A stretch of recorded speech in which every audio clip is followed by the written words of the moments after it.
അതേന്നേ, ആദിവാസികൾ വരെ ഇന്ന് ആധുനിക ചികിത്സയെ പിന്തുടരുന്ന കാലഘട്ടമാണ്. ഈ രീതിയെ നമ്മൾ ശക്തമായ രൂപത്തിൽ എതിർക്കേണ്ടതുണ്ട്.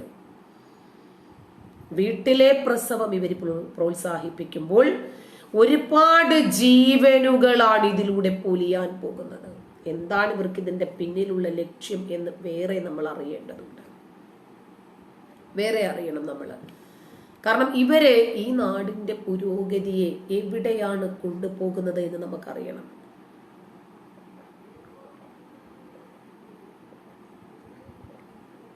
സ്ത്രീകള് പ്രസവിക്കാൻ വേണ്ടി മാത്രമുള്ള വെറുമൊരു പേറുയന്ത്രമാണ് എന്ന് പറയുന്ന മത പൗരോഹിത്യത്തിന് ഇതൊരു മുതൽക്കൂട്ടാണ്. കാരണം ഓപ്പറേഷൻ ചെയ്യുമ്പോൾ പെണ്ണിന്റെ കൈവറയ്ക്കും. പെണ്ണ് ലെഗിൻസ് ഇട്ട് കഴിഞ്ഞാൽ അവർക്ക് കുട്ടികളുണ്ടാവില്ല, അവരുടെ ഗർഭപാത്രത്തിന് എന്തൊക്കെയോ സംഭവിക്കും. ഇതൊക്കെയാണ് ഇവർ പറഞ്ഞ് പിടിപ്പിക്കുക. സ്ത്രീ സമൂഹത്തെ രണ്ടാംകിട പൗരയാക്കി മാറ്റാൻ ലഭിക്കുന്ന ഒരു സാഹചര്യങ്ങളും ഇവരാരും വേസ്റ്റ് ആക്കാറില്ല. പെണ്ണിനെ നേതൃസ്ഥാനത്ത് കൊണ്ടുവന്നാൽ ആ നാട് മുടിഞ്ഞു പോകുമെന്നൊക്കെ പ്രവാചകൻ പഠിപ്പിച്ചിട്ടുണ്ട്. ഇതൊക്കെ കാന്തപുരത്തെ പോലെയുള്ള ആളുകൾ ഇന്നും ഇത് തന്നെയാണ് വിശ്വസിക്കുന്നതും പ്രചരിപ്പിക്കുന്നതും.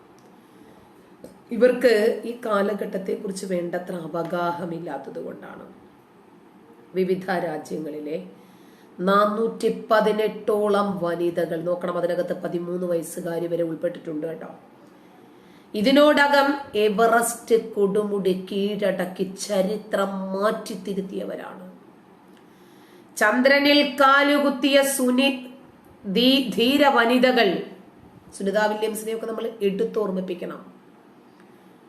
സുനിത വില്യംസ് ഒക്കെ വിധിയോട് പാട്ടാപൂരതി കയറിയ ആൾക്കാരാ. അവരുടെയൊക്കെ പേരുകൾ ചരിത്രം വിധി എഴുതും. അപ്പൊ ചന്ദ്രനിൽ കാലുകുത്തിയ ധീര വനിതകളുടെ ചരിത്രം, മതപൗരോഹിത്യം പരിശോധിക്കുക. ഓങ് സാങ് സൂക്കി, ഇന്ദിരാഗാന്ധി, രാജീവ് ഗാന്ധി, അങ്ങനെ എടുത്തു പറയാനാണെങ്കിൽ ജീവിച്ചിരിക്കുന്നവരും മരിച്ചവരുമായിട്ടുള്ള എത്ര പേര്.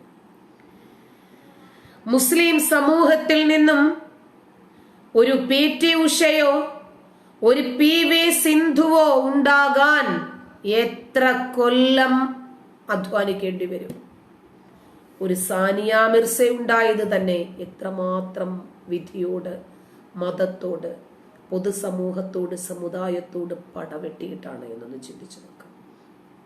എവറസ്റ്റ് കൊടുമുടി കീഴടക്കിയ 13കാരിയോടൊപ്പം എത്താൻ ഈ മതപൗരോഹിത്യം എത്ര കാലം ഇനിയും കാത്തിരിക്കേണ്ടി വരും. എന്നിട്ടും ഇവർ സ്ത്രീ സമൂഹത്തെ അപമാനിക്കാൻ കിട്ടുന്ന ഒരു അവസരം ഇവർ വേസ്റ്റ് ആക്കാറില്ല.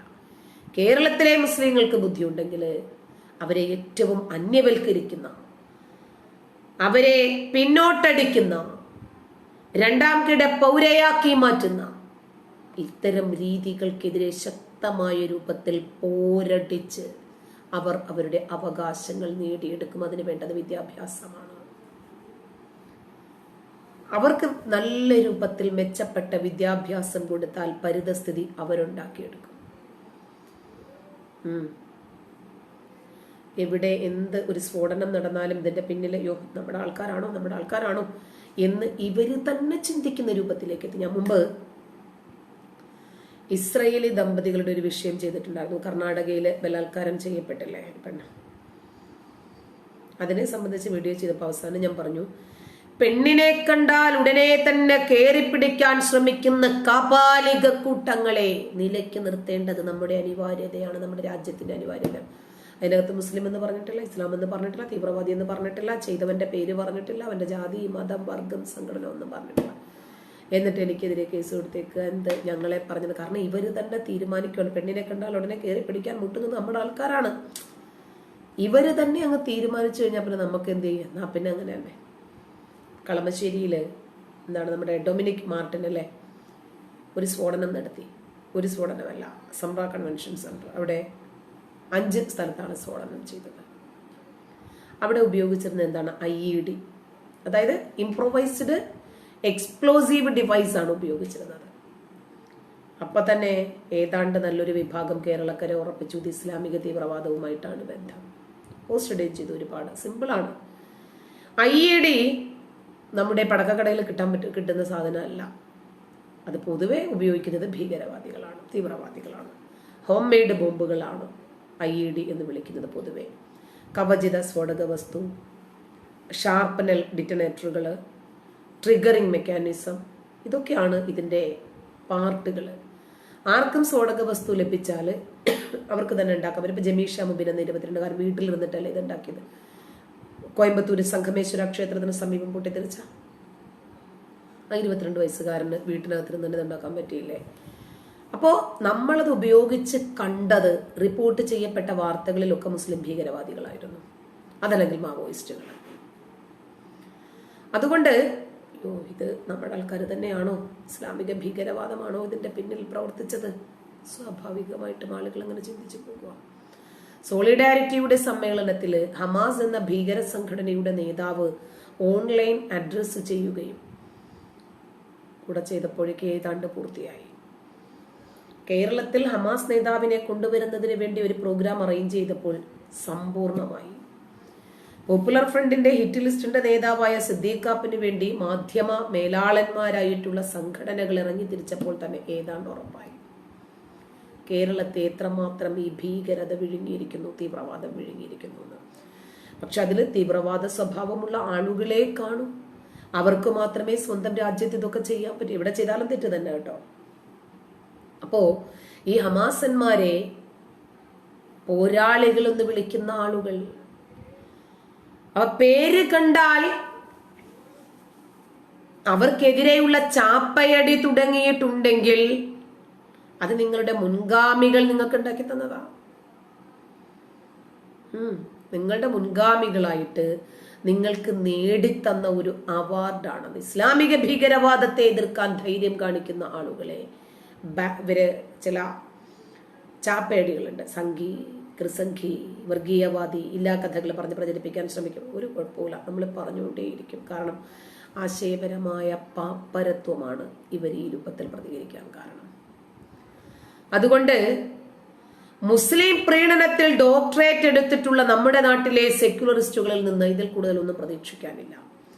അപ്പോൾ എവിടെ സ്ഫോടനമുണ്ടായാലും ഇസ്ലാമിസ്റ്റുകളെ സംശയിക്കുന്ന രീതിയിലേക്ക്, അത്തരം മനോഭാവങ്ങളിലേക്ക് മുസ്ലിങ്ങളെ തന്നെ കൊണ്ടുവന്ന് എത്തിച്ചെങ്കിൽ ഇസ്ലാമോഫോബിക് അല്ല, ഇസ്ലാമോ ഫിയർ ആണ്. ഇസ്ലാം ഫിയർ ആണ്.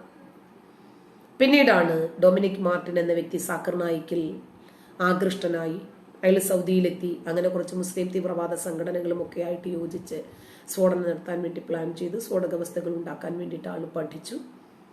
അതൊക്കെ പിന്നീടാണ് ഒരുപാട് വിഷയങ്ങൾ മറനീക്കി പുറത്തു വരുന്നത്. ഇവിടെ ലിബറൽ ആണെന്നോ അതല്ല അയാളൊരു മതേതരനാണ് കേട്ടോ എന്നോ നമുക്ക് ചാപ്പയടി കിട്ടണമെങ്കിൽ, 2000 ലൈക്ക് കിട്ടിയ സോഷ്യൽ മീഡിയ ഇൻഫ്ലുവൻസർ ആകണമെങ്കിൽ, അതിൽ നിന്ന് ഈത്തപ്പഴങ്ങളും ഖുർആനും മുസല്ലയും തസ്ബീയും ഒക്കെ വീണ് കിട്ടണമെങ്കിൽ, ഒരു ലിബറലിസം അങ്ങനെയൊക്കെ ഒന്ന് പറയാൻ പറ്റണമെങ്കിൽ ഇതര മത വിരോധം കൊണ്ട് നടക്കണം. ഇസ്ലാം മത പ്രീണന മേമ്പൊടിയായിട്ട് ചേർക്കണം കേട്ടോ. ഈ അവസ്ഥയാണ് സൃഷ്ടിക്കപ്പെട്ടിരിക്കുന്നത്. മനസ്സിലായ? അപ്പോ സംഘികൾ, കൃസംഘികൾ എന്ന് പറഞ്ഞ് നിങ്ങൾ ആക്ഷേപിക്കുമ്പോഴും അധിക്ഷേപിക്കുമ്പോഴും ഈ രാജ്യത്തിന്റെ താല്പര്യത്തോടൊപ്പം നിൽക്കാൻ ആർക്കാണ് സാധിക്കുന്നത്? അവരെ ആയിരിക്കും നിങ്ങൾ ഇങ്ങനെ പറയുന്നത്. ഈ രാജ്യത്തെ തകർക്കാൻ ശ്രമിക്കുന്നവരാണ് നിങ്ങൾ കോമനക്കുട്ടന്മാർ. ഇസ്ലാമിക ഭീകരവാദികളെയൊക്കെ ന്യായീകരിക്കുന്നത് കാണുമ്പോൾ വിഷമമുള്ളത് കൊണ്ടാണ് ശക്തമായി എതിർക്കേണ്ടി വരുന്നത്. മുസ്ലിം സമൂഹത്തിന് ഒന്നടങ്കം പാരയാണ് ഈ ലിബറൽ വിഭാഗങ്ങൾ. ഏതൊരു സ്ഫോടനത്തിലും ഭീകര പ്രവർത്തനത്തിലുമൊക്കെ മുസ്ലിങ്ങളെ പൊതുവായിട്ട് വലിച്ചുഴച്ച് ഞങ്ങൾ മുസ്ലിം സംരക്ഷകരാണ് എന്ന് പറഞ്ഞിട്ട് ഇവർ നിൽക്കുമ്പോൾ ആ സമൂഹത്തിന് ഇവർ നൽകുന്ന ഒരു മെസ്സേജ് ഉണ്ടല്ലോ, ഭീകരവാദത്തിന് മുഴുവൻ മുസ്ലിമും അനുകൂലമാണ് എന്ന ഒരു ആശയമാണ് ഇവർ നൽകുന്നത്. അല്ലെങ്കിൽ മുസ്ലിങ്ങളെ പ്രീണിപ്പിക്കാൻ ഹമാസിനെയോ മറ്റ് ഇസ്ലാമിസ്റ്റ് പ്രവർത്തനങ്ങളെയോ ഒക്കെ എന്തിനാണ് ഇവർ വെള്ളപൂശേണ്ട കാര്യം? താലിബാനുകൾ ഇവർക്ക് വിസ്മയമാണ്.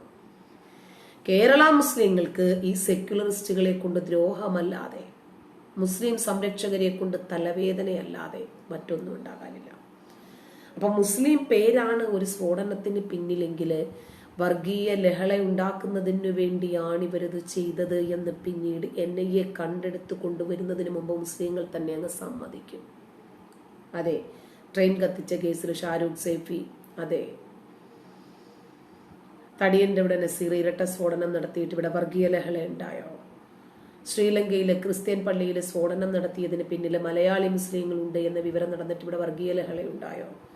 അഫ്ഗാനിൽ ഇരുന്നിട്ട് മലയാളി മുസ്ലിം ഇസ്ലാമിക് സ്റ്റേറ്റുകാരൻ ആഹ്വാനം ചെയ്തില്ലേ? ആൾക്കൂട്ടത്തിലേക്കും ഉത്സവ പറമ്പിലേക്കും ഒക്കെ വണ്ടി ഓടിച്ച് കയറ്റി അതൊക്കെ സ്വന്തം രൂപത്തിൽ ജിഹാദ് ചെയ്യാൻ ശ്രമിച്ചു. വെറുതെ ചുമ്മാ എല്ലാ വിഷയത്തിലും വർഗീയ ലഹള എന്ന് പറഞ്ഞിട്ട് നിങ്ങൾ കുഴപ്പമുണ്ടാക്കാൻ ശ്രമിക്കരുത്. ആഗോള ഇസ്ലാമിക ഭീകരവാദം ഒരു സത്യമാണ്. അതിനെ എവിടെ കണ്ടാലും നമ്മൾ അതിനെ എതിർക്കുക തന്നെ വേണം. കാരണം